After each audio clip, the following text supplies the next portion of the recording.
India میں مسلمان عورتوں پر اس بنیاد پر ظلم و ستم کیا جا رہا ہے کہ وہ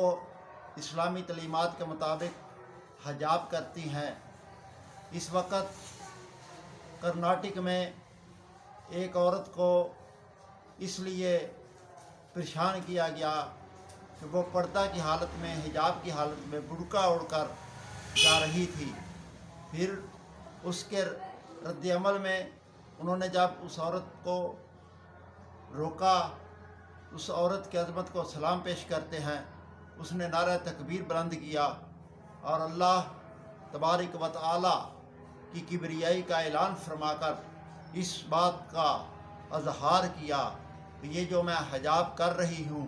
یہ رب ذوالجلال احکم الحاکمین جو کبریائی کا مالک ہے اس کی فرما برداری میں کر رہی ہوں۔ اس موقع پر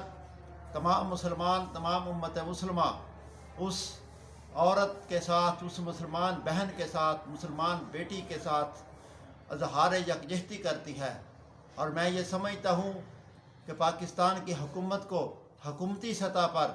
اس عورت کے ساتھ یکجہتی کا اظہار کرنا چاہیے، اور حکومتی سطح پر، سفارتی سطح پر بھی اس بات کا اظہار کرنا چاہیے کہ ہمارے مسلمانوں کے ساتھ یہ جو ظلم اور زیادتی ہو رہا ہے اس کو روکا جائے۔